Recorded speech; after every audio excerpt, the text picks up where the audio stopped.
వెనకట ఎట్లుండే ఏడ చూసిన బావులు నీటి కుండల్లాగానే ఉండేటి. ఊట శల్ముల కాడ దోశలతోని నీళ్లు తాగేటోళ్ళు పబ్లిక్. ఇప్పుడున్న ఫిల్టర్ నీళ్ళ కంటే కూడా అయ్యే తీయగా రుషిగొట్టేటి అట. ఏడింత బొందదోవినా పుష్కలంగా నీళ్లు ఊటలు వచ్చేటి. అసలు మోటార్లతోని పనే ఉండేటిది కాదు శార దిక్కుల్లా. కానీ ఇప్పుడు అట్లా కాదు. వందలు వేల ఫీట్లు బోర్లేసినా ఎకరం నడిచే మందం నీళ్ళు వెళ్ళినాయంటే గదే గగనం. ఇక గీ ఎండాకాలంలో కూడా గదే కథ అవుతుంది పాపం రైతన్నలది.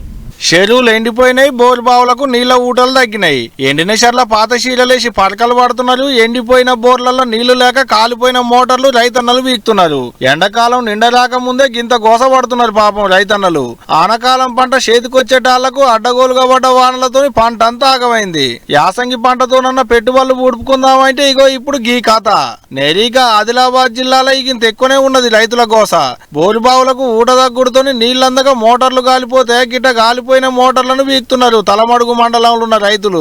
అంగట్లు అన్ని ఉన్నా అల్లున్నోట్ల శని ఉన్నది అన్నట్టు సరిపోను కరెంట్ ఉన్నా బోరు బావులలో ఊట లేక పంటలన్నీ ఆగమవుతున్నాయి అంటున్నారు రైతన్నలు.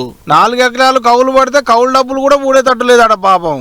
ఆనకాలం పత్తి పంట వేస్తే అనుకున్న కాడికి పంట రాకపోయేటాళ్లకు యాసంగిలో జొన్నలేసిండట. ఇప్పుడు సరిపోను నీళ్లు లేక జొన్న పంట కూడా చేతికొచ్చేటట్టు లేదు అంటున్నాడు. ఎంతో కొంత వచ్చిన కాడికి తుర్తి పడదామని ఉన్న కొద్దిపాటి నీళ్లని గిట్ట ట్రిప్పులు పెట్టి జొన్న చేను అడుపుతున్నాడు. 20,000కు మీదనే పెట్టుబడి పెట్టిండట పంట మంచిగా రావాలని. ఇంటిల్లాదులు చేసిన లెక్కల కష్టం దేవుడేలకు గాని పెట్టిన పెట్టుబడి ఊడేటట్టు లేదు. కౌలు డబ్బులు నెత్తిన పడ్డట్టు అయింది. నూతిలో పడ్డోని మీద నూరు అన్నట్టు ఏడాదికో 3-4 సార్లన్నా మోటార్లు కాలబట్టే. ఇక రైతు గోలుకునేది ఎప్పుడు, కడుపు నిండా తినేది ఎప్పుడు, కంటి నిండా నిధుల పోయేది ఎప్పుడు? ఓల్చుకున్నోనికి ఓరుగల్లు పట్నం అంటారు. ఎంత ఓల్చుకున్నా ఎంత ఓపికతో ఎదురు చూసినాక దేవునికి మాత్రం రైతుల మీద గింత అంటే గింత కూడా కనికరం కలగట్లేదు అబ్బా.